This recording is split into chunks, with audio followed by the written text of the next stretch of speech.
সব বাদ দাও। যারা আমার কিবলার দিকে মুখ করে সালাত পড়ে, যারা আমার জবাই করা পশুর গোশত খায়, তারা আমার ভাই। বলেন, এই চিন্তায় পৌঁছে যান, আর ফিতনা নয়।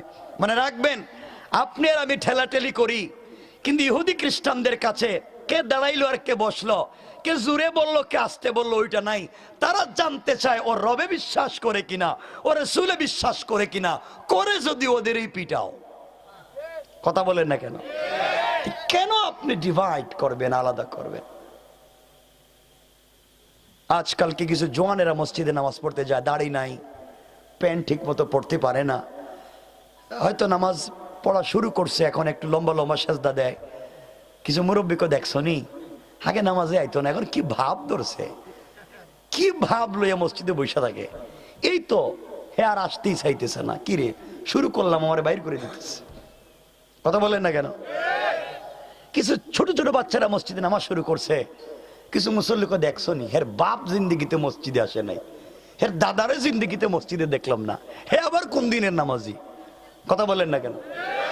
এই তো শুরু হয়ে গেছে। কেন এগুলা? মানে রাখবেন, আল্লাহর ওয়াস্তে আপনার তাহাজ্জুদ আপনাকে জান্নাতে নিবে না।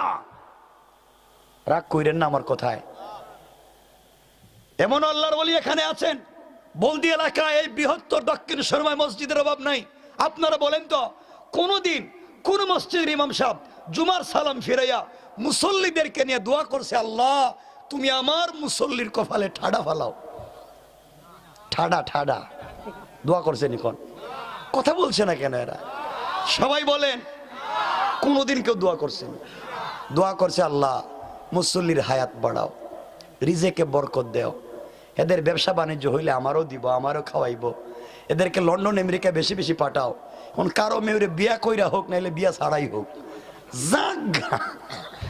মুসল্লির পিছনে কি কয়? কথা কয় না কেন? সবাই বলেন না কেন?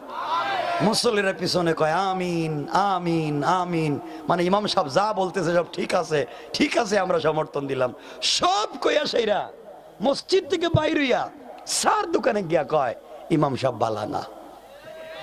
কথা কন দেখেন, আল্লাহ কো শয়তান, মসজিদে না কইলে আমিন আমিন, তে বাইরিয়া কসকেন বালা না।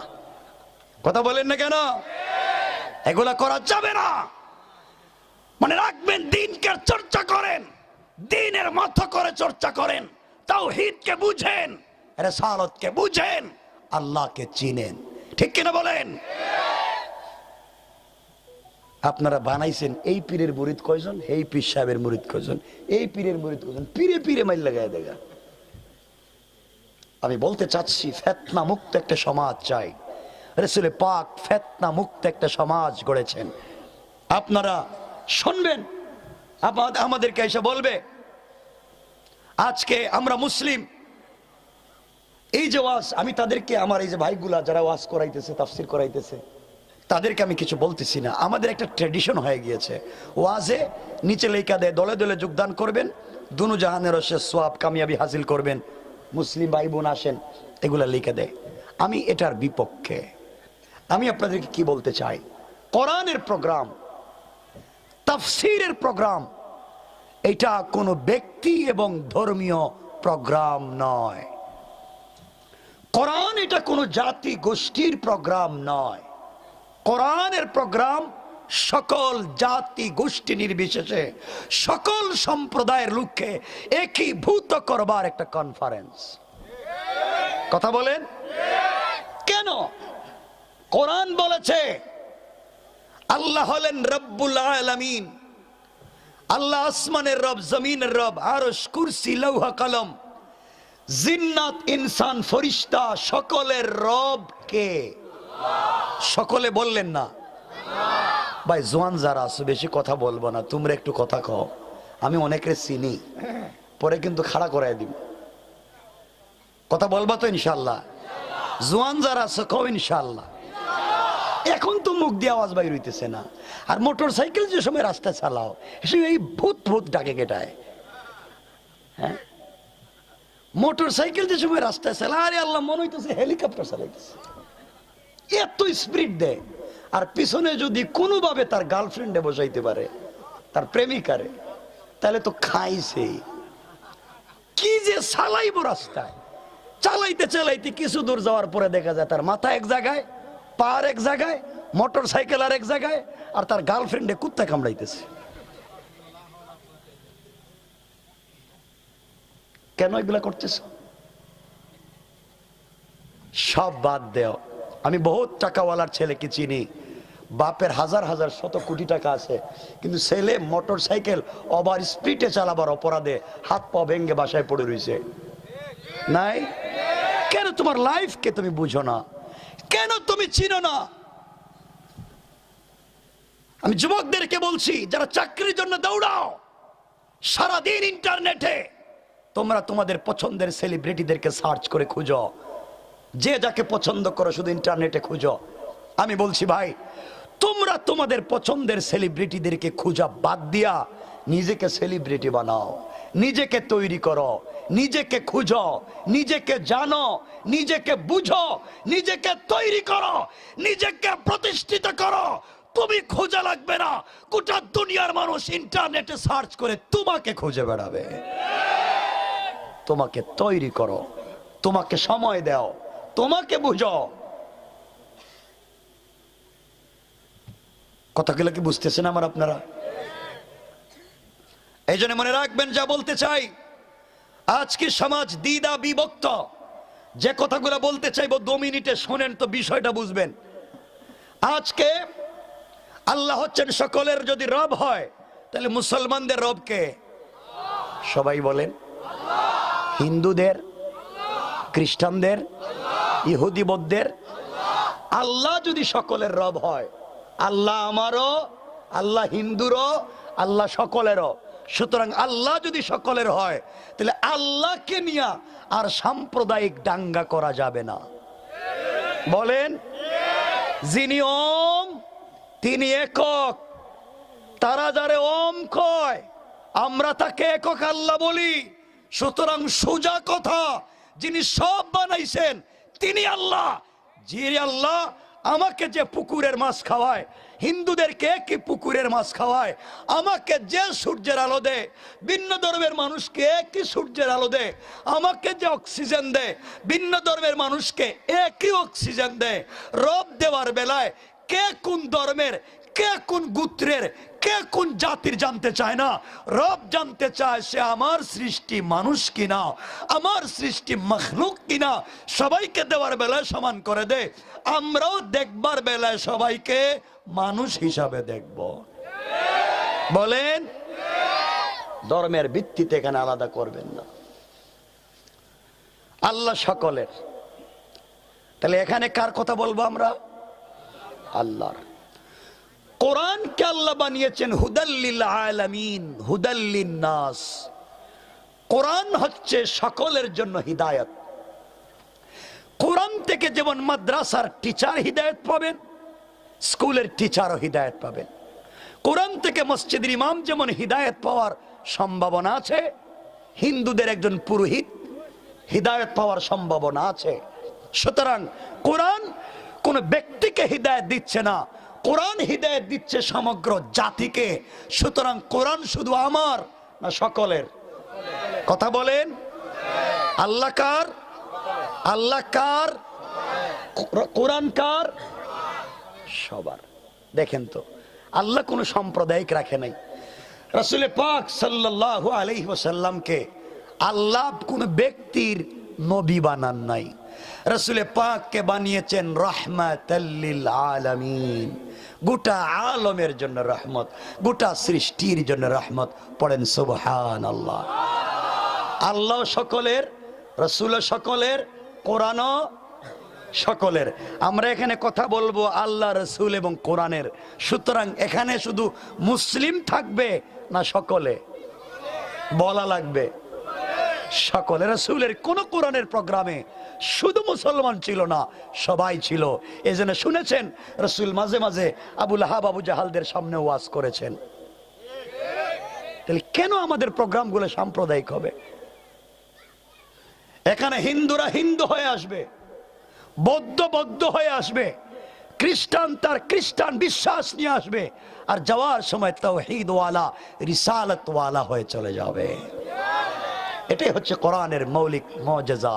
কোরআন সবাইকে আকৃষ্ট করতে পারে, কোরআন সবাইকে আকর্ষণ করতে পারে, কিন্তু আফসোসের ব্যাপার আমরা আজকে কোয়ান্টিটি দেখি, কোয়ালিটি দেখি না। এজন্যই রমজানুল মুবারকে শুধু রাকাত গুনতে গেলাম, নামাজ হইতেছে কিনা এটার কোনো খবর নেই। কথা বলেন না কেন? এমন তারাবির ইমাম সাহেব রাখছে 20 রাকাত পড়াইতে 2 ঘন্টা, কয় আর পড়তামিনের পিছনে নামাজ এটা পড়তেই জানে না, কিতা কইলো 2 ঘন্টা গেল কেমনে? আর যদি ইমাম সাহেব 20 রাকাত 15 মিনিটে পড়াইতে পারে, কই খাইছে। এটার মতো হাফিজ আর আসেনি। এটা হাফিজ না, এটা তো দেখতেছি একটা কি কইতাম কোন, তো আল্লাহ মাফ করুক। 20 রাকাত নামাজ রাসূল 2 রাকাত নামাজ সারা রাত কাটিয়ে দিয়েছেন, 20 রাকাত নামাজ শেষ হয়ে যায়, ঘন্টা যায় না। এজন্য আল্লাহর ওয়াস্তে যারা তারাবি পড়াবেন বুঝে বুঝে পড়বেন, বুঝাইয়া বুঝাইয়া পড়বেন, যেন মুসল্লিরা বুঝতে পারে। রাসূল পাক তেলাওয়াত করতেন আর পিছনে সাহাবায়ে কেরাম হাউমাউ করে কাঁদতেন। তারা বুঝতেন। মানুষ বুঝলে কাঁদে। সন্তান 20 বছর আগে আমেরিকা গিয়েছিল, 20 বছর পরে চিঠি লিখেছে, একজন বাবার সামনে বসে চিঠি পড়তেছে। বাবা যদি চিঠির ভাষা বুঝে তাইলে আবেগ নিয়ে কাঁদবে। কথা বলেন না কেন? তুমি তোমার রবকে বুঝাচ্ছ কথা, আর তুমি কি বলতেছো? রব ক ফেরেশতারা ক আল্লাহ, এ কি কইতাছে আমরাই তো বুঝতাছি না, কি লেখতাম এখানে? আল্লাহকে যা ভাল লাগে লেখ, কিছুই বোঝা যায় না। এগুলা কি মসজিদে হয় না বলেন তো? কথা বলেন না কেন? রাগ করতেছেন আমার কথায়? কিছুই মুসল্লি আছেন এরপরেও দেখবেন হেরা নামাজে গিয়া, তারাবির নামাজ মসজিদে চলতেছে, কিন্তু হেরা পিছনে বসে থাকে। ইমাম সাহেব যখন আল্লাহু আকবার বলে রুকুতে যায়, হেরা ছাগলের মতো লাফ দিয়ে রুকুতে যায়, আর বাকি টাইম বসে থাকে। সালাম ফিরিয়ে আবার বসে থাকে, অপেক্ষা করে আবার কোন সময় ইমাম রুকুতে যাবে। এ কথা বলেন না কেন? তো আল্লাহ কই কি তারে মসজিদে করছসটা কি? এই শয়তানি করস করে। কথা বলেন না কেন? একজন আমার একটা ভিডিও দেখাইলো ওই দিন, 3 সেকেন্ডে 1 রাকাত শেষ। 3 সেকেন্ড, মানে 10 মিনিট যায় না, সব নামাজ শেষ করে দিছে, যা আছে সারাদিনের নামাজ শেষ করে দিছে। আল্লাহ আমাদের হেফাজত করুক। সবাই বলেন আমিন, সবাই বলেন আমিন। বাবা এই যে ভাব শব্দ ধরে বসে রয়েছেন, দাড়ি টুপি জুব্বা লাগাইয়া, রাগ করেন না কেউ আমার কথায়। এই ভাব শব্দ ধরে জান্নাতে যাওয়া যাবে না। ভাব ভঙ্গির আল্লাহর কোনো দরকার নাই। ভাব ভঙ্গি দূরে জান্নাতে যাওয়া যাবে না। আবুল আহাবেও লম্বা দাড়ি আসছিল, আবুল আহাবের, আবু জাহালেরও দাড়ি ছিল, আর সব থেকে বড় মুনাফিক আব্দুল্লাহ ইবনে উবাই, হে তো একবার পাগড়িওয়ালা ছিল। কই জান্নাতে তো যাইতে পারে নাই। আল্লাহর কাছে ভাব ভঙ্গির কোনো গুরুত্ব নাই। আল্লাহর কাছে হচ্ছে এই দিলের তাওহীদ এবং রিসালাতের গুরুত্ব।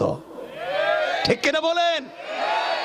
জীবনকে সাজাও, জীবনকে তৈরি করো ইনশাআল্লাহ। জওয়ানদেরকে বলছি আমার কথা শোনো যুবকেরা, যারা এই দেশ থেকে দিনকে মুছে দিতে চায়, যারা যুবকদেরকে সন্ত্রাস আর জঙ্গি ট্যাগ লাগিয়ে দিতে চায়, আজ যদি শাহজালালের উত্তরসূরিরা শাহজালালের তরবারি হাতে নিয়া খালিদ ইবনুল ওয়ালিদের গর্জন দিয়া আজ মাঠে নেমে পড়ে একটা কাফের ইসলামের বিরুদ্ধে কথা বলার সাহস করবে না। ঠিক কিনা বলেন?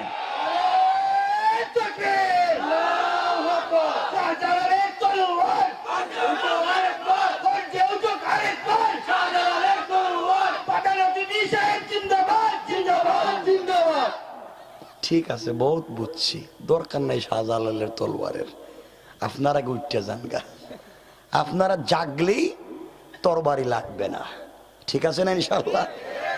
যুবকেরা জেগে গেলে সব ঠিক হয়ে যায়। রব বলেছেন কোরআনে কারীমের 4 নম্বর পারা 5 নম্বর সূরা, সূরাল মাইদার 76 নম্বর আয়াত, অর্থাৎ বাম পৃষ্ঠার প্রথম আয়াতের শেষ শব্দে আল্লাহ বলেছেন ইন্না কাইদাশ শাইতানি কানা যায়ীফা। কাফের বেঈমানেরা দিনকে মুছে দেওয়ার যত কূট কৌশল করে সব আমি আল্লাহর কাছে মশা মাছির চাইতে আরো বেশি দুর্বল। পড়েন সুবহানাল্লাহ, আরো জোরে পড়েন। এই যে রমজান আসছে, বহুত দেখবেন পাইবেন, কেউ রাগ করবেন না, রমজানের রোজা তো রাখেই না, কিন্তু ইফতারের সময় 2 প্লেট খায়।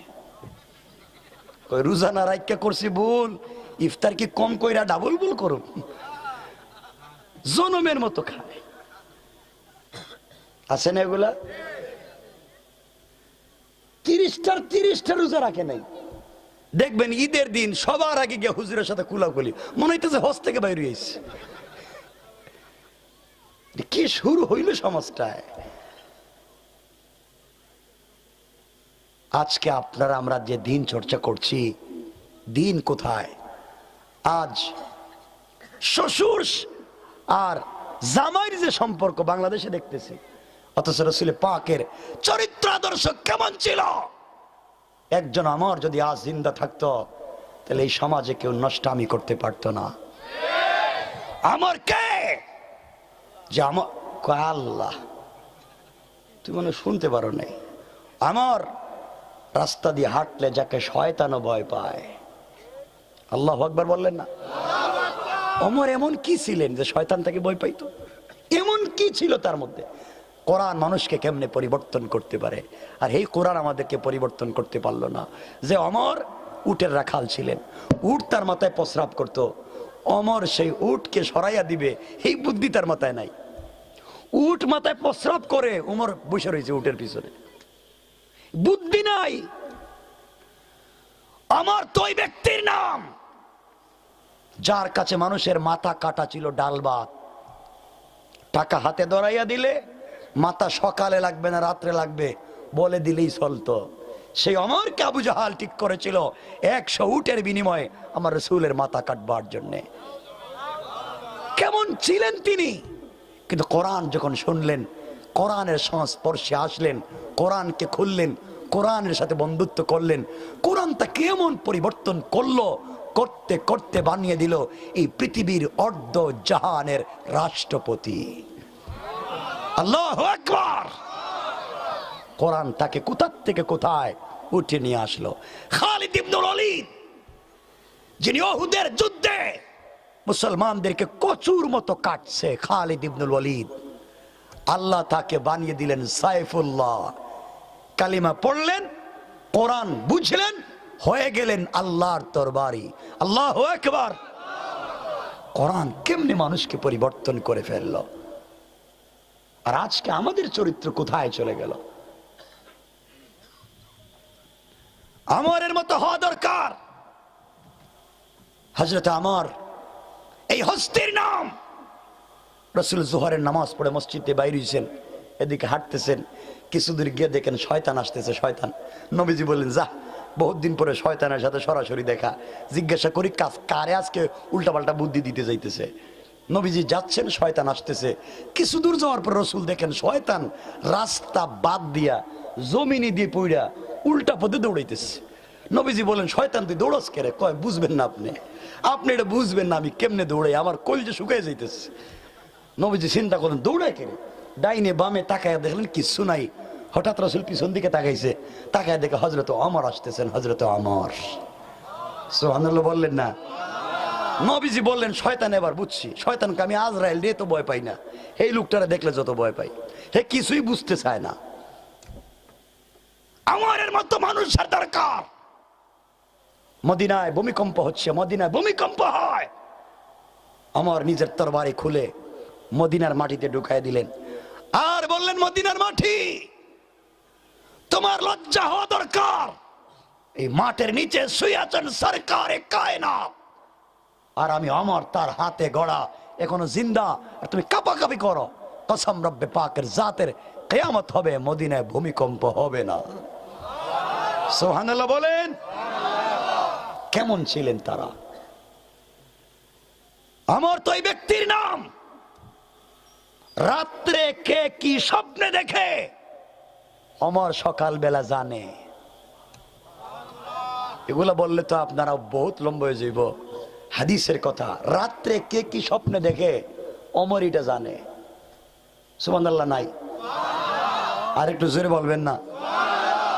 আপনাদেরকে বলতেছি, এই ওমর এত গরম, এত গরম, কিন্তু যখন তিনি নরম হতেন তখন মানুষের বাড়িতে কাজ করে দিতেন। চিন্তা করছেন কোথাকার জিনিস কোথায় যায়।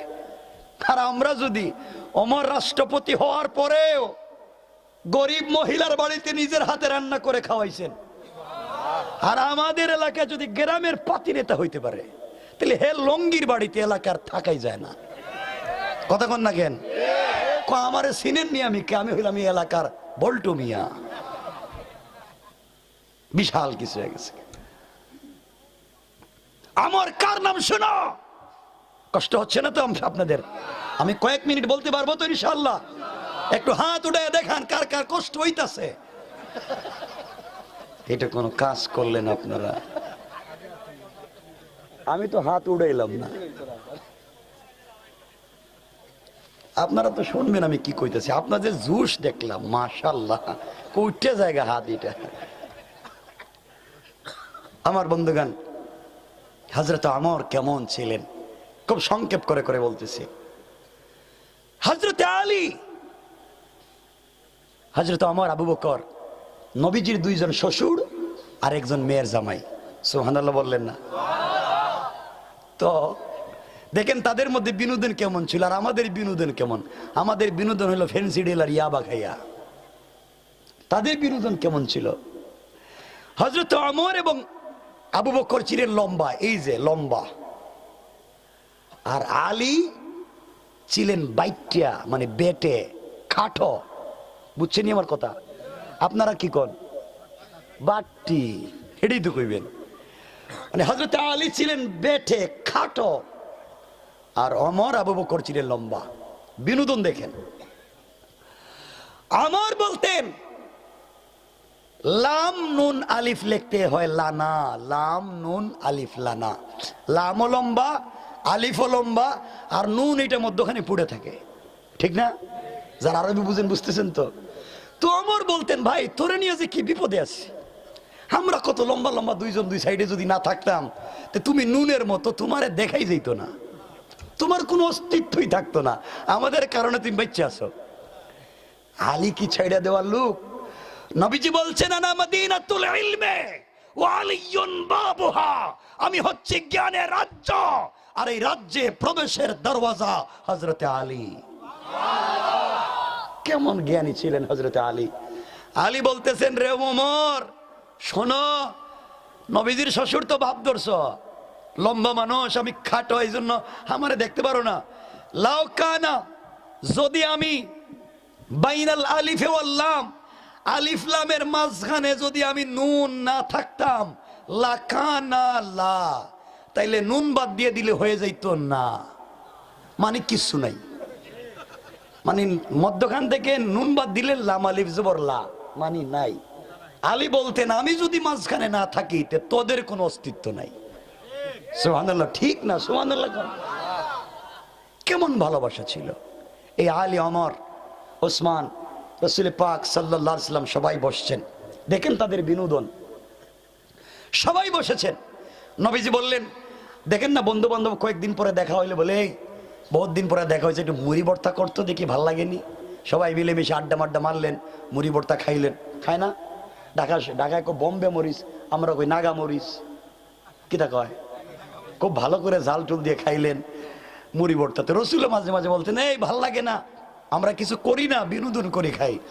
তো সাহাবায়ে কেরাম বলছেন ইয়া রাসূলুল্লাহ খাইবেন যে, আপনার কিছু আসেনি? আমার না থাকলে কি হইব, তোমরা কে যার যা আছে সব লই যাও, এইটা মিলেমিশে খাই। সুবহানাল্লাহ নাই? তো সবাইকে রাসূল নিয়ে বসছেন, দেখেন বিনোদন কেমন। রাসূলের ডাইন পাশে বসছেন হযরতে আলী, এরপরে হযরতে ওমর, এই সাইডে বসছেন হযরতে ওসমান, এখানে আবু বকর, সব সাহাবীরা গুল হয়ে বসছেন। সাহাবায়ে কেরাম বলছেন ইয়া রাসূলুল্লাহ কি গল্প টল্প কি? নবীজি বলেন গল্প করব আমি, তোমরা শুনবা, আর কে কি স্বপ্ন দেখো এটা আমার কাছে বলবা, কার কোন জিনিস ভালো লাগে এটাও বলবা, কার কি জিনিস পছন্দ এটাও বলবা। সুবহানাল্লাহ বললেন না? আর এখানে যারা আছো কারো কি কারো মেয়ে পছন্দ হয় এটাও বলবা আমারে। আসতে কইলেন যে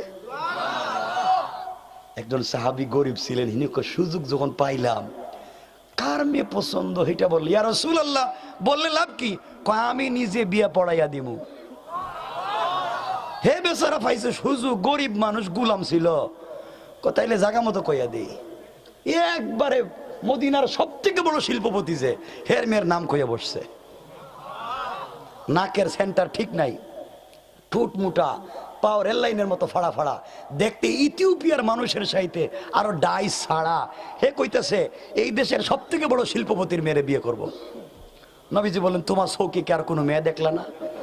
ইয়া রাসূলুল্লাহ, আপনি বলছেন বিয়ের প্রস্তাব দিবেন, পৃথিবীর কি কারো ক্ষমতা আছে যে আপনার প্রস্তাব ফিরিয়ে দিতে পারে? আল্লাহু আকবার। আপনি বলছেন কথা বলবেন, আমি বিশ্বাস করে আপনার কাছে কথাটা বলছি, আপনি বলাই লাগবে। রাসূল বললেন বাবা বলবো, আমি বুঝতে পারছি। কেমন ভালোবাসা ছিল। নবীজি খেজুর বন্টন করে দিচ্ছেন, একজন একজন করে খেজুর বন্টন করে দিচ্ছেন। সবাই খেজুর খাচ্ছেন, গল্প টল্প করতেছেন। নবীজি হঠাৎ বলছেন এই খেজুর খাওয়া বন্ধ। সাহাবায়ে কেরাম বলছেন কি তারে, রাসূল তো এমন কাজ করেন না, খেজুর খাওয়া বন্ধ কেন? বন্ধ। সবাই হাত খুলে বসে রয়েছে, আর খাওয়া যাবে না। ইয়া রাসূলুল্লাহ কি হয়েছে? আর কি বলবো তোমাদেরকে, লজ্জার বিষয়। বসছিলাম সবাই নিয়ে খাইতে, কিন্তু এখানে বসে যে এমন বড় দুর্ঘটনা ঘটাইবে ডেকে জানতো। সাহাবায়ে কেরামের ভিতরে ভয় ঢুকে গেছে, কোন বেয়াদবি হয়ে গেল কিনা। ইয়া রাসূলুল্লাহ কি হয়েছে? নবীজি বলেন শোনো, এমন পেটুক রে নিয়ে বসছি খাইতে, এখানে যে এত বড় বড় পেটুক আছে এটা কে জানতো? সাহাবায়ে কেরাম বলছেন রাসূলুল্লাহ কি হয়েছে? আমার সামনে বৈশা এত বেশি বেশি খাইতে লজ্জা হয় না? সাহাবায়ে কেরাম বলছেন বুঝছি না। নবীজি বলেন যার সামনে যত বেশি খেজুরের বিচি আর দানা দেখবা সে তত বড় পেটুক। পেটুক কিতা? খাদক। আপনারা কিতা কইন? রাক্ষস। ওরে আল্লাহর রাক্ষস রে, মানে বেশি খায়, খাদক, পেটুক। সাহাবায়ে কেরাম বলছেন এত বড় কারবারি ক্যাডারি, রাসূলের সামনে বসে এত বেশি বেশি খায়। সবাই খুঁজতেছেন। নবীজি বলেন যার সামনে বেশি বিচি সে বেশি খাইছে। খুঁজতে খুঁজতে দেখা যায় আলীর সামনে বিচির একটা স্তূপ হয়ে গেছে। সুবহানাল্লাহ কইতেছেন, এমন খাওয়া খাইছে। ওমর বললেন এই আলী এটা করলেটা কি? এমনি তো বাইটটা মানুষ এত বেশি খাইতে তো জানতাম না। লজ্জা শরম বলতে কিচ্ছু নাই। নবীজির কাছাকাছি বইসো, নবীজির মেয়ের জামাই, আর এমন কি মানুষে খায়? এতগুলা খাইছো? সাহাবায়ে কেরাম হাসতেছেন। আলী এমনি তো বয়স কম, তা তো নবীজির ছোট মেয়ের জামাই, আর কামটা গড়াইছে হে, কইতেছেন রাসূল। সুবহানাল্লাহ বললেন না? কি হাসাহাসি চলতেছে। আলী তো কাঁপতেছেন। হঠাৎ আলী দাঁড়ায় গেছে, দাঁড়ায় বলছে ও সাহাবীরা শোনো, হাসাহাসি বাদ দাও, খালি আমি খাই, আমি পেটুক, বড় পেটুক এখানে আছে। সাহাবায়ে কেরাম বল এর চাইতে বড় পেটুক কেডারি? তুমিও তো বেশি খাইছো। হযরতে আলী বলছেন শোনো, আমি তো খেজুর খাইছি, খেজুর খাইয়া খেজুর বিচি গুলা রাখছি, কিন্তু এমনও পেটুক এখানে আছে, খেজুর তো খাইছে খাইছে বিচিও খাইছে। সুবহানাল্লাহ বললেন না? সাহাবায়ে কেরাম বলেন এই কামটা করলো কে? যে খাইছে তো খাইছে, বিচি শুদ্ধ খাইছে। দেখেন না আমাদের কিছু বাচ্চারা বিচির কোনো জিনিস দিলে বিচি শুদ্ধ খায় ফেলায়। আলীকে বললেন কেমনে কি? আলী বললেন যার সামনে দেখবা কোনো বিচি নাই, মনে করবা হে বিচি শুদ্ধ খাইছে। সাহাবায়ে কেরাম খুঁজতে লাগলেন এই কামটা করলো কে? খুঁজতে খুঁজতে দেখেন নবীজির সামনে একটাও বিচি নাই। নবীজির সামনে নাই। সাহাবায়ে কেরাম লজ্জায় বলতেছেন ইয়া রাসূলুল্লাহ এটা কামটা করলেন কেমনে? অর্থ দাঁড়ালো নবীজি খেজুর খাইয়া আর বিচিগুলো আস্তে করে আলীর সামনে রেখে দিছে। সুবহানাল্লাহ বললেন না? একজন শ্বশুর আর একজন জামাই, কি প্রেম, কি মহব্বত, কি ভালোবাসা ছিল। আর আমাদের দেশের শ্বশুরের জামাই এই বলদি রাস্তা দিয়ে যদি হাঁটতে যায় ঠান্ডার সময় কেমন হইতো কোন? তো কথা কয় না?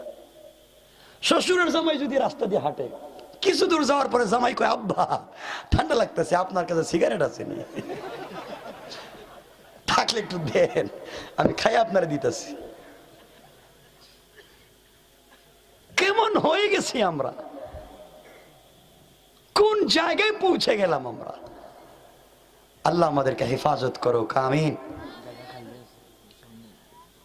এই যে দাঁড়ায় রইছো ভাই, বসে যাও, বসলে ভাল লাগবে। আসো, কয়েক মিনিট কথা বলবো, তো 11টার উপরে হয়ে গেছে, কয়েক মিনিট। আসো আমার বন্ধুগণ, এই হচ্ছে ইসলামিক সংস্কৃতি, সামাজিক মূল্যবোধ, দ্বীনি শিষ্টাচার। আর আমাদের আজকে কোনো আদর্শ নাই, চরিত্র নাই। আজকে আমরা যা মন চায় তা করে বেড়াচ্ছি। এতিমরে ঠকায়, বিধবারে ঠকায়, পাবলিকের জায়গা জমি দখল করে, রাস্তাঘাটে চাঁদাবাজি করে, একজন জায়গা বিক্রি করতে চাইলে সেখানেও চাঁদা বসায়, সব খাইয়া নিজের মেয়েরে ঠকাইছে, নিজের বাইরে ঠকাইছে, সব ঠকাইয়া এতিমের জায়গা জমি দখল কইরা পাবলিকরে যা সব মাইরে খাইয়া হজে গিয়া কাবার গিলা ফেদুরা কান্দের, আল্লাহ আমারে মাফ কইরা দো। আল্লাহ কো বাটপার, পাবলিকরে ঠকাইতে ঠকাইতে আমারেও ঠকাইতে আইছস। এগুলা নাই? কথা বলেন না কেন নাই? সমাজ গেল কোথায়? এজন্য আল্লাহ রাব্বুল ইজ্জত ওয়াল জালাল বলছেন, বান্দারে আখেরি জামানার পয়গম্বর সরকারে কায়নাত, দু জাহানের সরদার নবী রহমত জনাবে মুহাম্মদ রাসূলুল্লাহ সাল্লাল্লাহু আলাইহি ওয়াসাল্লাম কে আল্লাহ রাব্বুল ইজ্জত ওয়াল জালাল জানাইয়া দিলেন, বন্ধু আমার, চলার পথে মানুষের গুনাহ হয়ে যেতে পারে, অন্যায় হয়ে যেতে পারে। গুনাহ হয়ে যাওয়ার পরে আমার কোন গোলাম যদি আমার কাছে ক্ষমা চায়, আল্লাহ রাব্বুল ইজ্জত ওয়াল জালাল কোরআনে কারীমের 19 নম্বর পারা 25 নম্বর সূরা সূরাল ফুরকানের 65 নম্বর আয়াত থেকে আমার আল্লাহ বললেন, ওয়াল্লাযীনা ইয়াকুলুনা রাব্বানা সরিফ আন্না আযাবা জাহান্নাম ইন্না আযাবাহা কানা গরামা। আল্লাহ রাব্বুল ইজ্জত ওয়াল জালাল বললেন, বান্দারে সাকারাত শুরু হয়ে যাওয়ার আগে, গারগারা শুরু হয়ে যাওয়ার আগে, কবরে চলে যাওয়ার আগে, মালাকুল মউত পৌঁছে যাওয়ার আগে, আমার কোন গোলাম যদি আমার দেওয়া কপাল আমার কুদরতের পায়ে লাগায়া, আমার দেওয়া চোখ থেকে 2 ফোঁটা পানি ছেড়ে দেয়া, আমার দেওয়া জবান দি আমাকে আল্লাহ বলে ডাক দিয়ে তওবা করে, আমি আল্লাহ কথা দিলাম বান্দারে, সাগর সাগর যদি গুনাহ হয়ে যায়, আসমান জমিনও যদি গুনাহে ভরে যায়, আমি আল্লাহ রাব্বুল ইজ্জত ওয়াল জালাল সাথে সাথে ক্ষমা করে দেয়া, জান্নাতি বলে ফয়সালা করে দিতে আমি আল্লাহর 1 মিনিটও দেরি হবে না। পড়েন সুবহানাল্লাহ। ক্ষমা করে দিবেন কে? এজন্য আল্লাহর ওয়াস্তে ভাব ধরবেন না, এই ভাব ভঙ্গি ধরবেন না। আল্লাহ যাদেরকে টাকা পয়সা দিয়েছেন, টাকার গরম দেখাইয়েন না, টাকার গরম দেখাইয়েন না। জানেননি যে কয়েকদিন আগে পত্রিকায় দেখলাম তুরস্কে ভূমিকম্প হলো।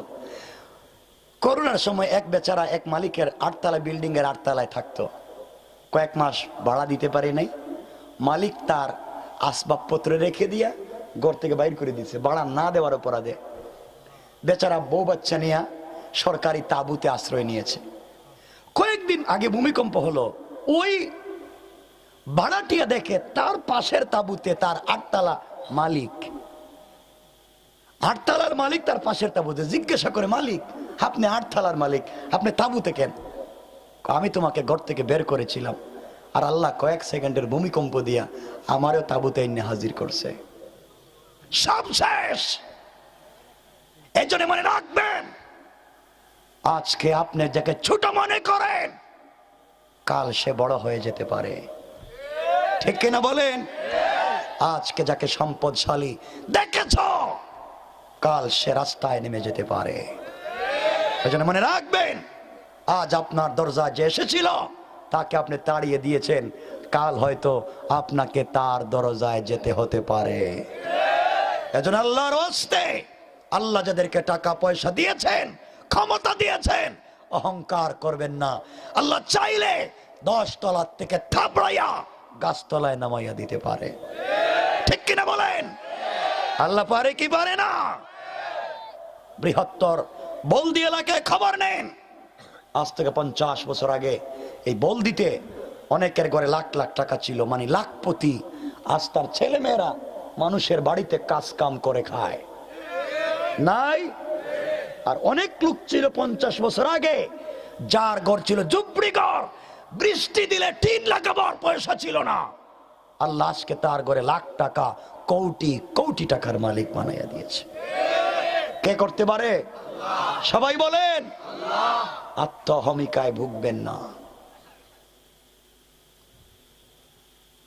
কয়েক মিনিট পরে দেখে দিই না, লম্বা করবো না, বেশি দরকার নেই। ঢাকা যাবো তো, বেশি কষ্ট দিব না, ঢাকা যেতে হবে। আমি আগে বসলে আরো বেশি কথা বলতাম। কষ্ট হচ্ছে না তো? অসুবিধা নাই তো?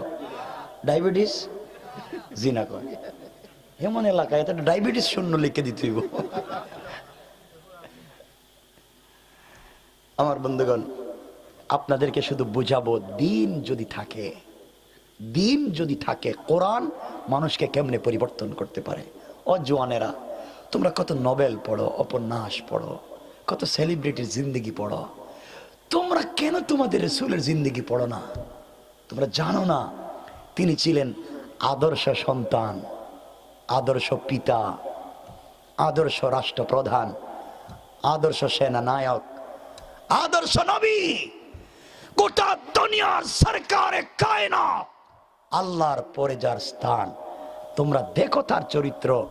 তিনি যখন মানুষের সাথে কথা বলতে মুস্কি হাসতেন, তখন জালেম দুশ্মনও তার পাগল হয়ে যেত।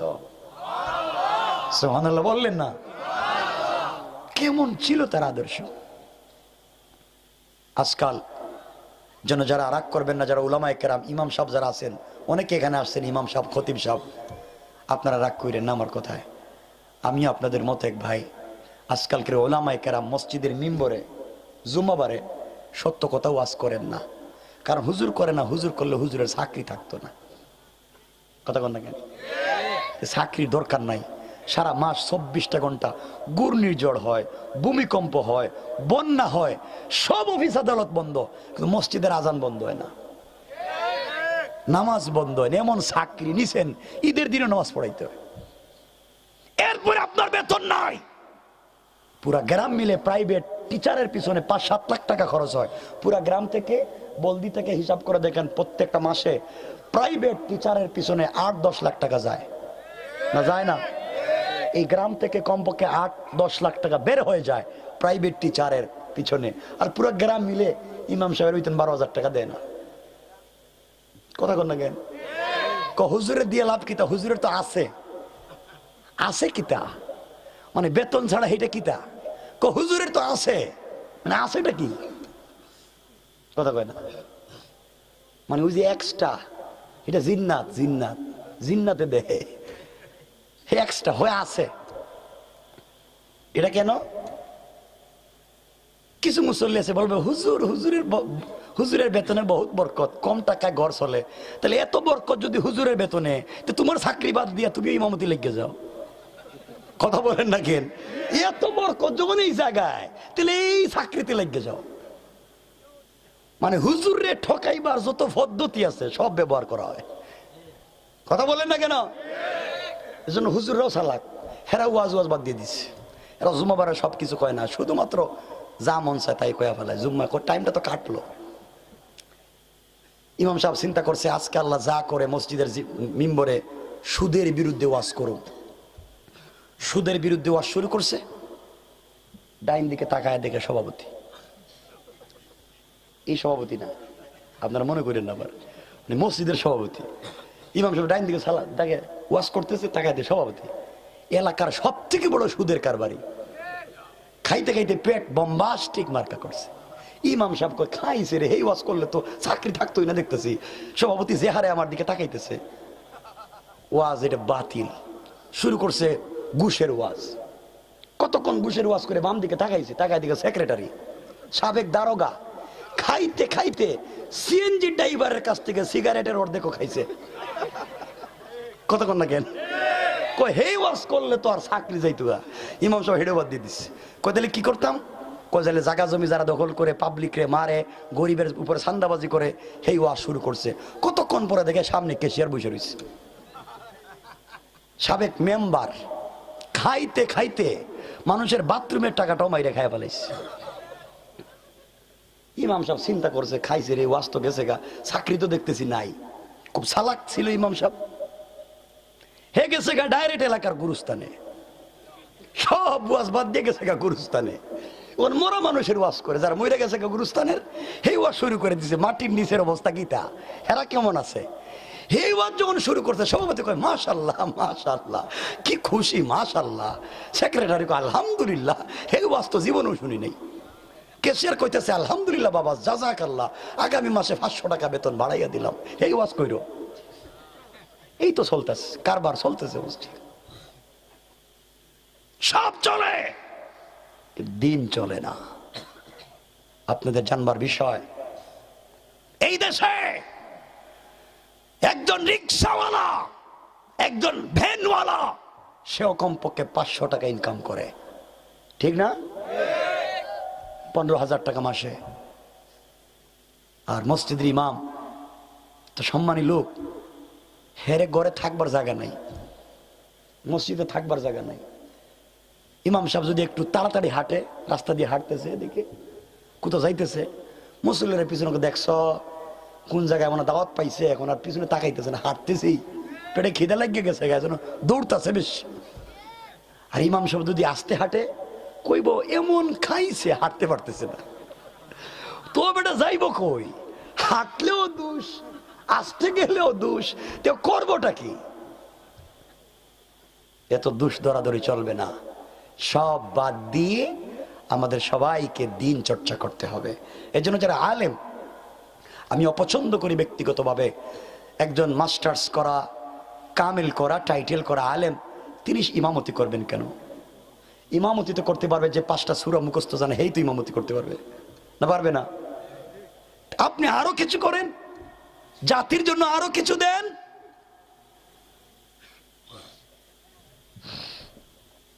সমাজকে কেমনে পরিবর্তন করতে হবে কথাগুলো শোনেন।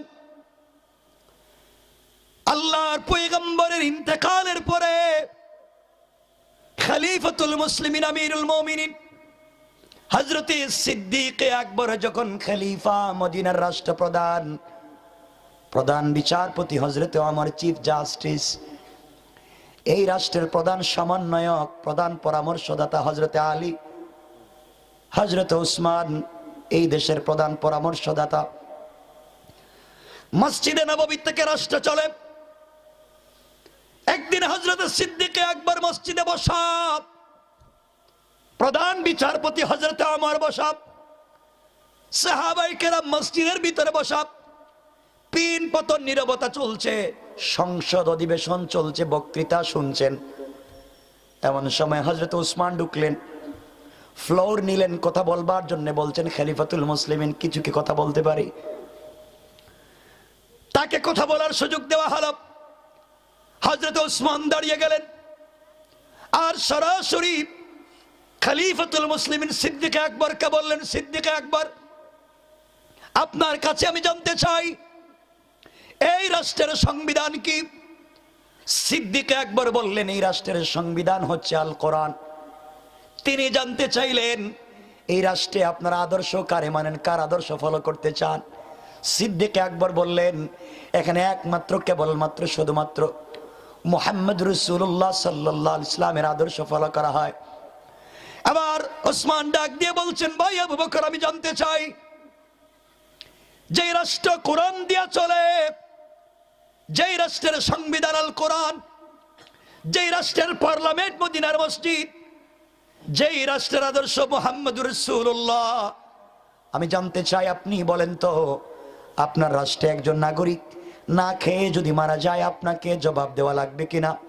সিদ্দিক আকবর বললেন, শোনো ভাই, আমার রাষ্ট্রে একটা কুকুর যদি না খেয়ে মারা যায়, একটা বিড়াল যদি বিনা চিকিৎসায় মারা যায়, আমি সিদ্দিক আকবরকে আল্লাহর আদালতে জবাব দেওয়া লাগবে।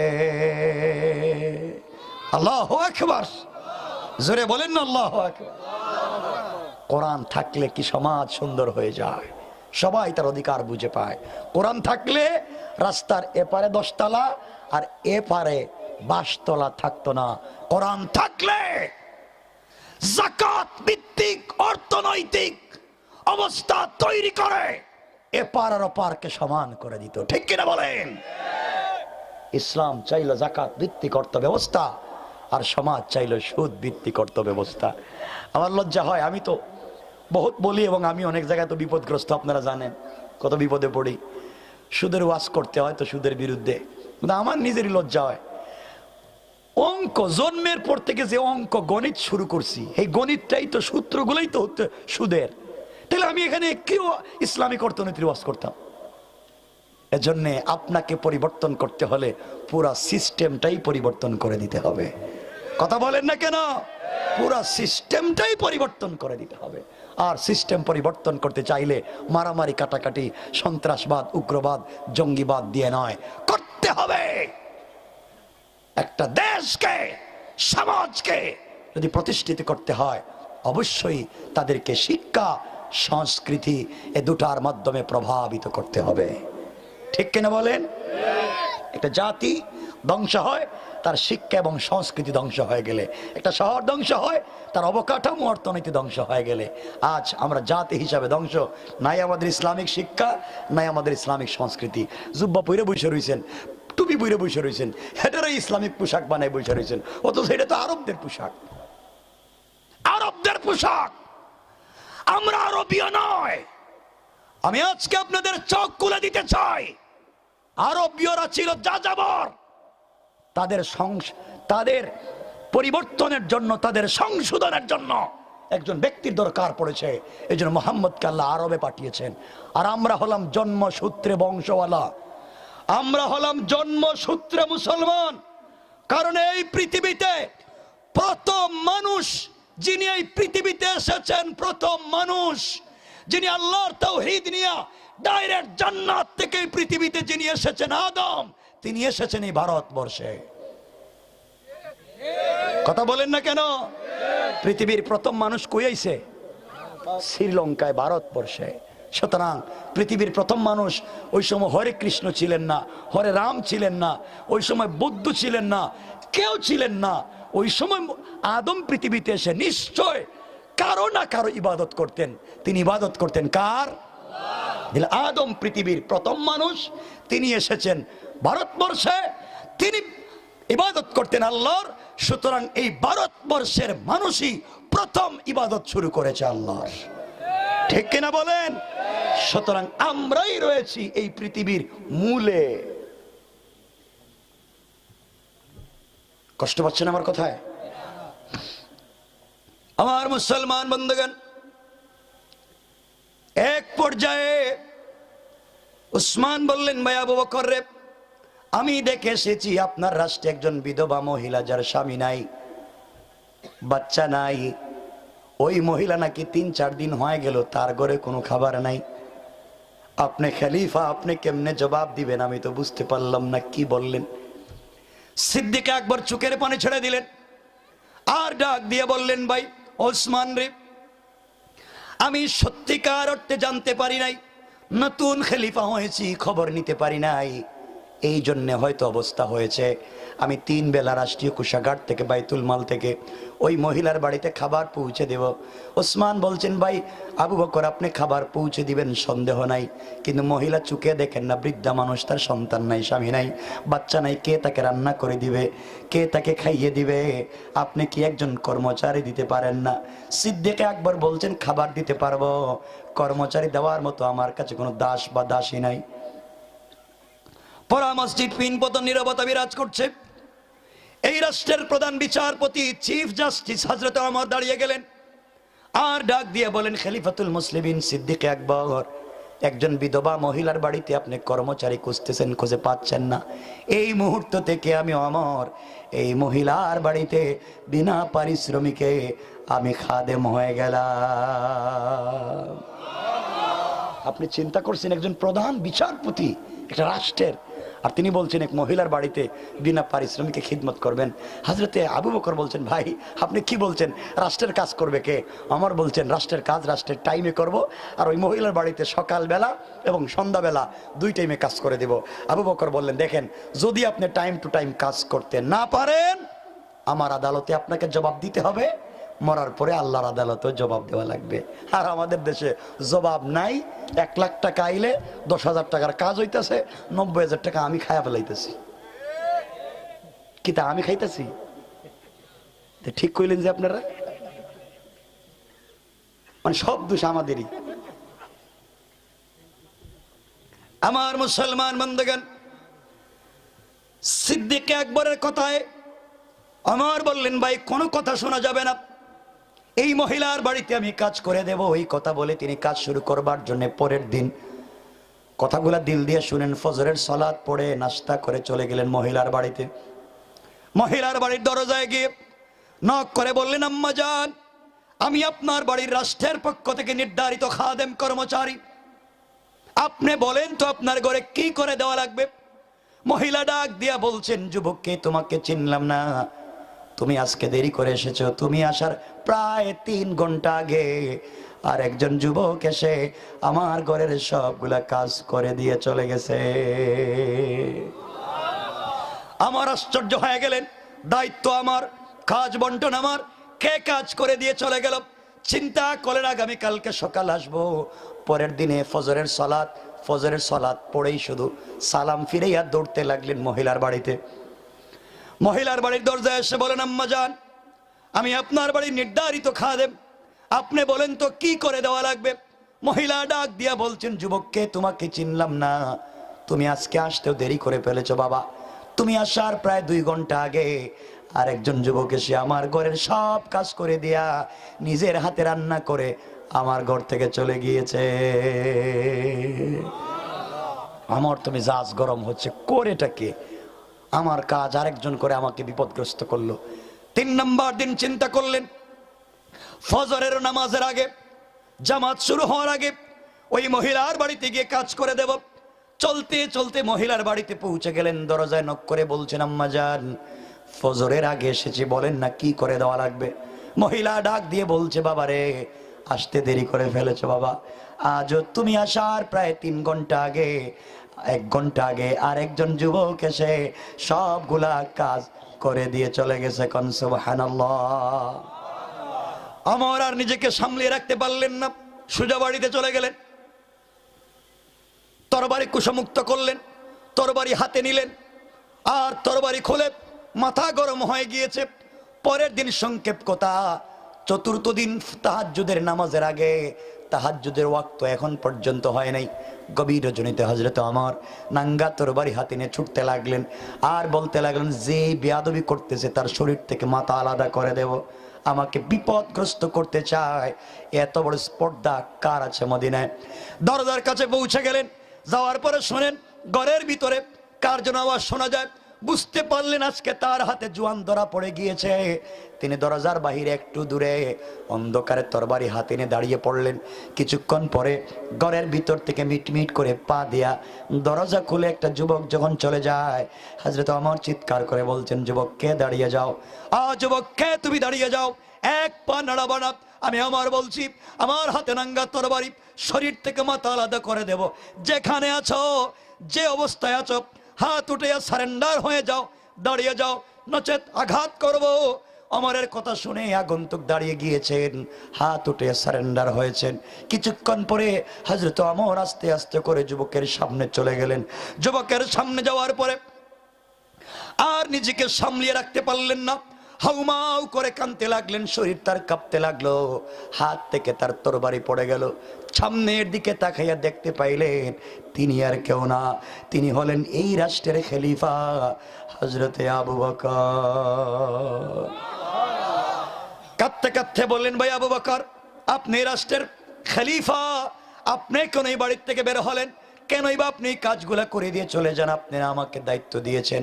হযরতে আবু বকর বলছেন, ভাই ওমর রে, দায়িত্ব তোমাকে দিয়েছি ঠিকই, তোমার আগে আমি খলিফা হয়েছি, এর অর্থ হলো তোমার আগে আমাকে আল্লাহর আদালতে জবাবদিহি করা লাগবে, হিসাব তোমার আগে আমাকে দেওয়া লাগবে। ওই জবাবদিহিতার ভয় যখন ঢুকে যায় তখন রাত্রবেলা ঘুমাতে পারি না। তুমি দায়িত্ব আদায় করতে পারছো কিনা, এই জন্য আমি নিজেই চলে যাই। চিন্তা করেন, দায়িত্ববোধ থাকলে, জবাবদিহিতার ভয় থাকলে মানুষের চরিত্র কেমন হয়ে যেত। কোরআন মানুষকে কোন জায়গায় পরিবর্তন করে দিয়েছে। হযরত ওমর বললেন, ভাই আবু বকর, কিন্তু আপনার পায়ে জুতা নাই কেন? জুতা ছাড়া আপনি কেন? আবু বকর বলতে লাগলেন, ভাই ওমর রে, আমি রাষ্ট্রের খলিফা হতে পারি, কিন্তু আমি ধনী মানুষ না, গরিব মানুষ। চামড়ার জুতা পরবো, আমার কাছে টাকা নাই। আমি তো খড়মের জুতা পরি, আমি কাঠের জুতা পরি। আর মরুভূমির শক্ত মাটিতে কাঠের জুতা পরে যদি হেঁটে যায়, খটখট করে আওয়াজ হবে। এতে যারা ইবাদত করতেছে তাদের ইবাদত নষ্ট হবে, যারা ঘুমিয়ে আছে তাদের কষ্ট হবে। একজন খলিফা হিসেবে কাজটা আমার দ্বারা কাম্য নয়। এই জন্যে আমি রাত্রবেলা জুতা পায়ে দিয়ে হাঁটি না। আল্লাহু আকবার বলেন। দেখছেন কোরআন মানুষকে কি বানিয়ে দিল। এই মানুষগুলা ছিল যাযাবর, এই মানুষগুলা কিছুই জানতো না, আর কোরআন তাদেরকে বানিয়ে দিয়েছে সোনার মানুষ। আর আমাদেরকে কোরআন বানিয়েছে খতম পড়া। কি বুঝলেন কিছু? কিতা বুঝছেন? জি কিতা। এজন্য আজকের থেকে আমরাও কোরআন বুঝবো এবং কোরআন থেকে শিক্ষা নিব ইনশাআল্লাহ। জোরে বলেন ইনশাআল্লাহ। আর লম্বা করতেছি না, 11:30টার উপর হয়ে গেছে। কথা এখানে রাইকা দিতে চাই। আমার জন্য দোয়া চাই, আপনাদের জন্য দিল থেকে দোয়া থাকবে। শেষ কথা, এই দিন চর্চাই জমিনে হবে। দিনের বিরুদ্ধে কেউ আঘাত করলে আমরা প্রতিবাদের জন্য দাঁড়িয়ে যাব ইনশাআল্লাহ। আল্লাহ আমাদের কবুল করুক, বলেন আমিন। সবার জন্য দোয়া, আমি আপনাদের কাছে চাই দোয়া।